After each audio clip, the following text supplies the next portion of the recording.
Di dalam mobil Mercedes-Benz berkecepatan tinggi, setelah mendengarkan pengenalan Eren kepada para master, Arya berkata sambil menghela nafas, "Aku pikir yang disebut master bela diri hanya fiksi dalam film dan novel, tetapi aku tidak sangka mereka benar-benar ada dalam kenyataan."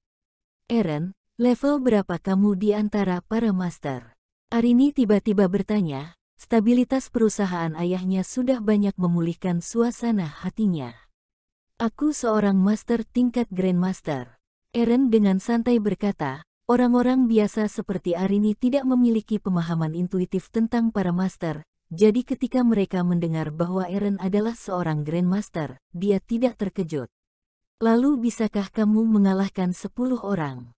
Arini bertanya lagi. "Jika itu hanya orang biasa, aku bisa mengalahkannya."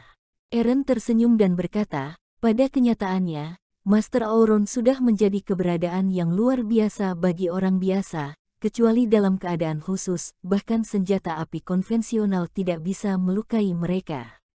"Berarti kamu yang Grandmaster cukup kuat," Arini memuji. Mendengar pujian pihak lain, Eren sedikit tercengang. Sebelum menyadarinya, lebih dari 3 jam sudah berlalu, Mercedes-Benz turun dari jalan tol dan menuju kota Volstok, ibu kota provinsi Gruva. Tepat setelah berkendara beberapa ratus meter, tiba-tiba, beberapa SUV datang berderap, mengapit Mercedes-Benz di tengah. Kemudian, sekelompok orang turun dari mobil. Melihat adegan ini, ekspresi Arya dan Arini sangat kaget. Arya bahkan berbisik, "Bahaya, itu dari keluarga Brookman, aku khawatir mereka bukan orang baik." "Paman Sabian, Kak Rini, tunggu di mobil, aku akan menanganinya." Eren menyipitkan matanya. "Jangan turun, ada begitu banyak dari mereka, jika tidak, panggil polisi." Arini khawatir, karena ada lebih dari 10 orang yang datang. Meskipun dia tahu bahwa Eren adalah seorang master, Arini tidak berpikir bahwa Eren bisa mengalahkan begitu banyak orang. "Tidak usah." Saat berbicara, Eren sudah mendorong pintu mobil dan berjalan keluar. Usia Eren secara langsung menyebabkan orang keluarga Brookman mengabaikannya. Ezikro, yang merupakan pemimpin, berteriak kepada Arya di dalam mobil, "Tuan Sabian, keluar dari mobil, kalau tidak pakai cara keras." Dia adalah paman ketiga Efrain. Ilmunya sudah mencapai puncak cakra dasar, dia diharapkan menjadi master cakra murni. Adapun penarikan pemegang saham Arya, itu juga diatur oleh keluarga Brookman untuk memaksa Arya kembali ke Gruva, sehingga mereka lebih mudah untuk menangkapnya. "Aku akan memberimu kesempatan, segera pergi." Pada saat ini, Eren tiba-tiba berbicara. Ezikro tertegun sejenak, lalu tersenyum, "Nak, aku harus mengatakan, aku mengagumi keberanianmu, tetapi kadang-kadang tidak baik jadi bodoh dan berani. Ayo, patahkan kaki anak ini dulu, biar Tuan Sabian bisa pinter dikit." Segera, seorang master tenaga dalam dari keluarga Brookman maju, wajahnya memancarkan pandangan jahat, dia menebaskan kakinya ke arah kaki kanan Eren. Bang! Eren mendongakkan kepala dan menamparnya seperti lalat. Segera, pihak lain merasa gelap di depannya, seolah-olah langit jatuh, kemudian dia terpental tidak sadar dan menjatuhkan 2 orang lainnya. Untuk sesaat, ketiganya jatuh ke tanah dan berubah menjadi gumpalan yang berguling. Pada saat yang sama, Eren bergerak dan melesat maju. Bang, bang, bang. Serangkaian suara keras dan jeritan terdengar. Hanya dalam beberapa tarikan napas, lebih dari 10 anggota keluarga Brookman tidak ada yang bisa mempertahankan posisi mereka. Semuanya tersungkur ke tanah dan berbaring di sana sambil berteriak dan merintih. Melihat adegan ini, Arya dan Arini keduanya jatuh dalam kebingungan. Pada saat yang sama, mereka juga memiliki pemahaman intuitif tentang Master Grandmaster. Ada lebih dari 10 orang, mereka semua dirobohkan dalam 2 atau 3 kali tarikan napas. Selanjutnya, Eren melakukan sesuatu yang lebih tidak terduga untuk ayah dan anak itu. Dia menendang sebuah SUV yang beratnya beberapa ribu kilogram dan terpental beberapa meter jauhnya. Kemudian, Eren melayangkan kaki beberapa kali, semua SUV di sekitarnya ditendang. Untuk sementara, ayah dan putri keluarga Sabian tidak tahu harus berkata apa. Itu adalah mobil yang beratnya beberapa ribu kilogram. Ditendang dan terpental dengan satu kaki. Sepertinya lebih mudah daripada bermain sepak bola ketika Eren masuk ke mobil. Ayah dan anak itu menatapnya dengan tajam. Mereka tidak mengerti mengapa Eren, yang tidak terlihat kuat sama sekali, mengandung kekuatan sekuat dinosaurus. Eren melihat keduanya tersenyum dan menyalakan kembali mobil Mercedes-Benz di jalan. Setelah setengah jam, Eren membawa Arya ke PT Kawal Aman. Hanya dalam satu hari, perusahaan mengalami pemutusan kontrak oleh para orang kaya dan penarikan modal segera oleh pemegang saham. Seluruh perusahaan menjadi panik, banyak orang bahkan menunggu Arya kembali di lobi di lantai bawah perusahaan. Begitu mereka melihat Arya muncul, sekelompok orang buru-buru menyambutnya. Arya melambaikan tangannya untuk memberi isyarat kepada semua orang untuk diam, kemudian berkata dengan keras, "Aku tahu apa yang mau kamu tanyakan, di sini aku bisa meyakinkan kamu bahwa perusahaan akan baik-baik saja. Jika ada yang tidak mempercayai aku, mereka bisa secara sukarela mengundurkan diri dan pergi ke Departemen Keuangan untuk mendapatkan gaji 1 bulan tambahan." Setelah tenang, Arya memanggil asistennya Geva. Di bawah panduan Geva, dia pergi ke ruang rapat kecil perusahaan. Awalnya, Arya memiliki 100% saham PT Kawal Aman. Di bawah pengenalan Efrain, Is memperkenalkan investasi pada 3 pihak dan menyerahkan 35% saham. Sekarang, 3 pemegang saham sedang menunggunya di ruang rapat kecil. Melihat Arya masuk, ketiga pemegang saham semua duduk di kursi dengan ekspresi acuh tak acuh, tanpa bergerak sama sekali. Menghadapi ketiga pemegang saham yang kecewa ini, Arya juga tidak merasa baik. Dia tidak repot-repot menyapa mereka. Dia langsung duduk di kursi utama, mengambil minuman dari cangkir teh. Melihat ini, mereka bertiga sangat tidak senang di hati mereka. Masuk akal jika Arya harusnya memohon mereka untuk tidak menarik modal mereka. Bagaimana dia bisa terlihat begitu tenang? Setelah beberapa lama, salah satu dari mereka tiba-tiba berkata, "Arya, kamu sangat mengecewakan kami. Tuan Sabian, kamu perlu memberi kita penjelasan. Jika tidak, kita bertiga tidak keberatan menarik modal." Orang lain mengikuti. "Ya, Tuan Sabian, mal kita bicarakan, apa yang harus kita lakukan tentang masalah ini." Pemegang saham ketiga juga angkat bicara. Arya memandang mereka bertiga dengan santai, tersenyum, "Anda bertiga, jangan bicara diam-diam. Jika mau tinggal, Arya Sabian akan sambut, jika mau mundur, aku persilakan. Pergi atau tinggal, aku akan memberimu 5 menit untuk memikirkannya." Begitu kata-kata ini keluar, mereka bertiga tercengang, mereka tidak mengerti mengapa Arya begitu tenang dan kuat. Paling menggertak, setelah beberapa pertimbangan, salah satu dari mereka berkata, "Karena Tuan Sabian sangat percaya diri, maka kita akan menarik modal kami." "Oke, aku akan suruh seseorang menyiapkan kontrak," kata Arya. "Tidak, kita sudah membawa kontraknya, Tuan Sabian hanya perlu menandatanganinya. Bawa ke sini, aku akan menandatanganinya." Sampai Arya menandatangani namanya di kontrak pembelian kembali saham, mereka bertiga belum pulih, mereka benar-benar tidak mengerti nyali dari mana yang dimiliki Arya. "Semuanya, silakan, uang untuk pembelian kembali saham akan dikirim ke akun rekening dalam waktu 3 hari. Arya melambaikan tangan. "Tuan Sabian, aku harap kamu tidak menyesalinya." Dengan marah, mereka bertiga meninggalkan PT Kawal Aman dengan putus asa. Melihat ketiga orang itu pergi dengan marah, Arya memiliki perasaan berwibawa. Namun, dia juga tahu bahwa jika bukan karena Eren, dia tidak akan memiliki kesempatan seperti itu sama sekali. Memikirkan hal ini, dia berkata dengan tulus, "Eren, terima kasih untukmu kali ini, kalau tidak, Paman tidak akan tahu apa yang harus dilakukan." Paman Sabian terlalu serius, ini cuma hal kecil. Eren menjawab dengan rendah hati. "Ayo pergi, begitu banyak hal sudah terjadi sore ini, sekarang semuanya sudah diselesaikan, saatnya untuk merawat perut kita." Arya melambaikan tangannya dengan semangat tinggi. "Oke, Kebetulan aku juga lapar.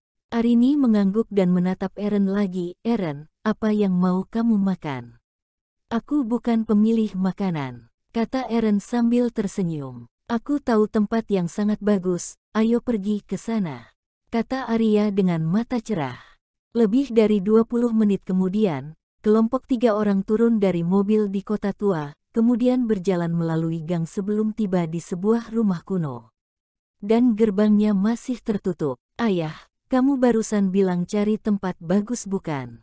Sepertinya itu bukan restoran sama sekali. Arya tersenyum misterius, kamu akan tahu nanti. Saat berbicara, Arya melangkah maju dan menarik kenop tembaga di pintu halaman. Siapa? Suara seorang pria paruh baya datang dari gerbang halaman, disertai dengan langkah kaki dari kedalaman yang berbeda. Kapten, ini aku. Arya menjawab. Pintu halaman terbuka, seorang pria paruh baya dengan janggut muncul di depan mata. Melihat Arya berdiri di depan pintu, senyum bahagia muncul di wajahnya. Kenapa kamu tiba-tiba datang ke sini? Hei, aku di sini untuk ramah tamah. Senyum Arya juga menjadi lebih cerah. Oke, jangan berdiri di luar pintu, masuk. Yohanes Sirait menyambut mereka bertiga. Setelah sekelompok memasuki halaman, Yohanes menutup pintu halaman lagi, kemudian meminta semua orang untuk memasuki ruangan untuk ngobrol. Seperti yang diduga Eren, orang ini adalah pria cacat. Apakah ini putrimu Arini Sabian? Yohanes menuangkan segelas air untuk ketiganya dan menatap Arini. Ya, Arya mengangguk. Rini, ini Paman Sirait. Salam dulu. Halo Paman Sirait. Arini bangkit dan menyapa. Segera, tatapan mata Yohanes jatuh pada tubuh Eren lagi. Sejauh yang aku tahu, kamu hanya memiliki satu anak perempuan. Ini, dikatakan pacar Rini, tapi dia lebih muda. Arya berkata sambil tersenyum, haha, Kapten, Eren adalah putra Tuan Brown, bukan begitu? Makanya wajah pemuda itu terlihat familiar. Ternyata itu putra Tuan Brown. Anak muda, apakah ayahmu Bok-Bok Solo? Setelah beberapa sambutan, Yohanes menawarkan untuk memasak. Ayah, ada apa dengan kaki Paman Sirait ini? Arini bertanya dengan suara rendah ketika dia melihat Yohanes pergi ke dapur. Arya berkata, kamu lupa ya, Paman Brown dan aku sama-sama pernah menjadi tentara, kita juga pengawas bersenjata perbatasan. Kaki Paman Sirait ini terluka selama pengepungan terhadap pengedar narkoba.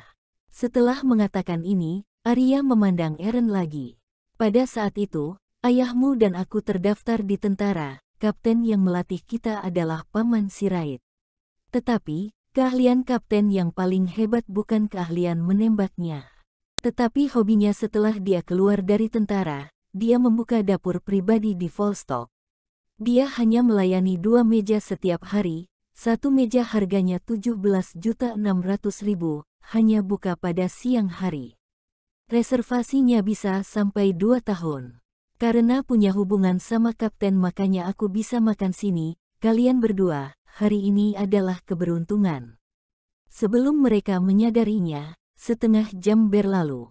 Ketiganya membantu membawa hidangan yang sudah disiapkan ke meja bundar di ruang tamu. Selanjutnya, Yohanes pergi untuk mengambil 2 kaleng wine yang disegel dengan tanah liat. Segera setelah segel tanah liat dibuka, aroma anggur yang lembut menyebar. Ini wine buah pir, Eren berseru. Kamu benar-benar tahu wine buah pir. Yohanes melirik Eren dengan heran.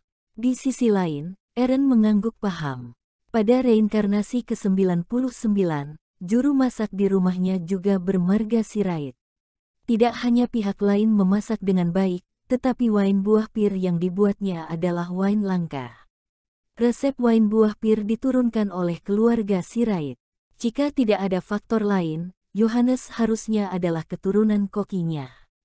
Arya tidak sabar untuk mengambil toples anggur kecil dari tangan Yohanes. Setelah menuangkan 4 gelas kecil, dia tidak bisa menahan diri untuk tidak mengecapnya, kemudian memuji dengan ekspresi senang, wine yang enak, wine yang enak.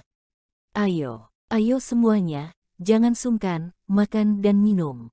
Setelah disambut oleh Yohanes, semua orang mulai makan dan minum. Eren minum seteguk wine buah pir dan kemudian makan beberapa suap laku. Dia makin percaya pada penilaiannya sendiri. Yohanes adalah keturunan dari kokinya sebelumnya. Wine buah pir dan masakannya masih kalah dari buatan kokinya. Setelah makan dan minum, sudah lebih dari 1 jam. Tidak ada sisa di piring yang tersisa di atas meja. Adapun Winelpir, Yohanes pergi untuk mengambil toples lagi. Ketika Arya masih berteriak untuk minum lagi, pihak lain tentu saja mengeluarkannya. Paman Sirait, apakah ada seseorang bernama Joang Sirait di leluhurmu? Eren bertanya tiba-tiba. Bagaimana kamu tahu? Joang adalah kakek buyutku. Yohanes memandang Eren dengan heran. Eren tersenyum, bagaimana aku tahu? Tidak baik memberitahu Paman Sirait, tetapi aku tahu bahwa buah pir kamu yang buat dan masakmu masih tidak sebagus kakek buyut Anda. Aku tidak tahu tentang ini. Yohanes menggelengkan kepalanya, ketika aku lahir, kakek buyut sudah meninggal, ayahku mewariskan resep masakan dan wine buah pir kepadaku. Aku tidak tahu apakah ada catatan dalam resep yang dipakai oleh Paman Sirait, untuk membuat wine pir terbaik dan membuat hidangan paling lezat, perlu dilengkapi dengan cakra. Eren bertanya lagi. Untuk sementara, Yohanes bahkan lebih terkejut dan berkata, itu memang ada, tetapi benda ini hanya fiksi, siapa yang pernah melihatnya sebelumnya. Berbicara tentang ini, nada suara Yohanes agak tidak setuju. Untuk sementara, Arya dan Arini sama-sama memandang Eren. Eren tersenyum, tidak, cakra bukan fiksi. Saat berbicara, Eren tiba-tiba melayangkan tangan ke udara, tanaman pot kecil yang berdiri di ambang jendela terbang dan dipegang di telapak tangan Eren. Melihat adegan ini, 3 orang yang hadir tercengang. Setelah beberapa lama, Yohanes tergagap, apakah kamu baru saja menggunakan cakra untuk menarik tanaman pot? Eren mengangguk, aku tidak pernah membayangkan bahwa ada yang namanya cakra di dunia ini, aku sudah hidup sia-sia selama sebagian besar hidup aku. Yohanes menghela nafas. Jika Paman Sirait mau belajar, jika kamu mengembangkan tenaga dalammu, kamu bisa membuat lebih banyak buah pir yang harum dan membuat hidangan paling lezat, kata Eren dengan tergesa-gesa. Maukah kamu mengajariku? Yohanes tampak terkejut. Selama kamu mau belajar, pasti bisa, Eren berkata sambil tersenyum. Tetapi Arya di samping tampak cemas. Arini juga cukup tersentuh. Adapun ajaran Eren pada Yohanes, itu karena fakta bahwa nenek moyangnya sudah melayani dia selama bertahun-tahun.